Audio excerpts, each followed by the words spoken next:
سمك لبن تمر هندي. عايز اتكلم كده عن حاجه لحد دلوقتي مش فاهم. قبل بدايه الدوري عملنا حلقه بين قوسين كده اقوى حلقه في العالم كترول، يعني قلت ان انا مبسوط وقد ايه بايد فكره ان احنا هنلعب مباريات اثناء ان كاس العالم شغال، ان احنا كده كده مش مشاركين في كاس العالم، وان احنا متاخرين عن كل دول العالم اللي بدات في شهر 8 واحنا بادئين في 18/10. وقلت ساعتها ان احنا قبل فتره كاس العالم ديت نكون لعبنا في حدود 6 مباريات. فتره بقى كاس العالم اللي هو من 2011 لغايه 18/12 نكون لعبنا في حدود برضو 6 ل 7 مباريات. فكانت ساعتها الحصيله بتاعتنا ان احنا مع نهايه كاس العالم هتكون لاعب في حدود 12 13 مباراه، فنكون اللي هو كده ايه ماشيين مع العالم يعتبر. بس بقى افهم ايه اللي حصل. الدوري بيقف يوم 2/11 وبترجع بعديها، المفروض ان احنا نرجع يوم 23/11 نلعب اسبوع للمباريات اللي كانت مؤجله للثلاث فرق. بعد كده هترجع تستكمل بقى الدوري رسمي من يوم 1/12. يعني لو ظبطنا كده الكلام فانت وقفت الدوري لمده شهر تقريبا وانت اصلا في عرض ان انت تلعب اي مباراه. والفكره ان انت لما ترجع في 1/12 فانت هترجع تاني تقف في شهر 2 علشان الاهلي والزمالك وفيوتشر وبيراميدز مشاركين في افريقيا، ومنتخب مصر وتصفيات كاس الامم في الاجنده الدوليه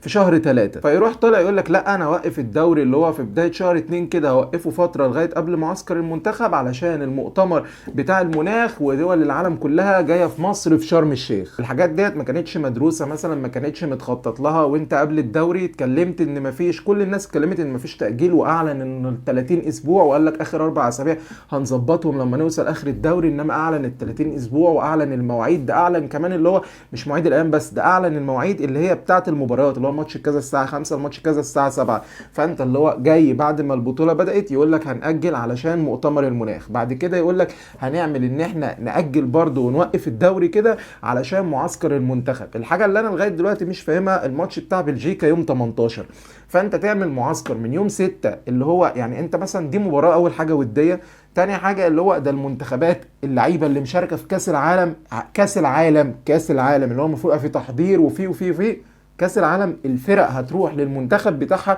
قبل كاس العالم مثلا ب6 7 ايام، وفي فرق هتروح قبلها ب5 ايام مثلا اللي هم هينضموا للمنتخب بتاعهم، وبعد كده لسه هيسافروا. انت عندك الدوري الانجليزي يقف يوم 13 و14، فاللعيبه ممكن اللي هي مشاركه ساعتها تروح على يوم 15 تنضموا للمعسكر بتاع المنتخب، وبعد كده يسافروا على قطر. فدوت في منتشر في كاس العالم، وانت اللي مش مشارك لا انا هعمل معسكر وهضم اللعيبه كلها والدنيا ودي. انت مش مرتبط اللي هو بحاجه مهمه عشان المنتخب، مثلا مش رايح مثلا تصفيات كاس مش رايح كاس عالم، مش رايح اللي هو تصفيات، فمحتاج معسكر في الوقت ده تحديدا، وخصوصا ان انت متاخر ولسه في شهر 2 و3 هتتاخر تاني. فالمعسكر يعتبر اللي هو مالوش مثلا اللازمه الكبيره قوي ان هو ياخد الوقت الكبير دوت اللي هو في فتره من يوم 6/11 لغايه يوم 19/11 لغايه لما اللعيبه ترجع. اما نرجع نلعب بقى رسمي من يوم 1/12 الدوري، وترجع بقى تستكمل رسميا الدوري بتاعك وتخلص على يوم 18/12 مع اخر يوم في كاس العالم، هتلاقي نفسك لاعب 7 اسابيع، والعالم كله لما يرجع هيكونوا لاعبين 13 و14، في حيث ان انت لو كنت استغليت على الاقل اسبوعين 3 اسابيع، مش هنقول ال6 او ال5 اللي الواحد كان بيقولهم، بس انت لو استغليت ال2 3 دولت كانوا هيفرقوا معاك. انت مثلا تكون مخلص 10 احسن ما تكون مخلص 7. فكرة ان احنا قعدنا قبل الدوري مفيش تأجيل ومفيش كذا ومفيش كذا والدنيا عندنا كلها تمام، ورحنا داخلين في اللي دخلنا فيه ده، وبرضه هيحصل ضغط مباريات في اخر الدوري. الفكرة انت قبل ما تعمل الدوري يعني ما عملتش حساب ان احنا عندنا اللي هو مؤتمر المناخ دوت، اللي انا لغايه دلوقتي يعني مش مدرك يعني المفروض ان هو بيتم ولا حد اصلا سمع عنه اي حاجه، بس ما علينا.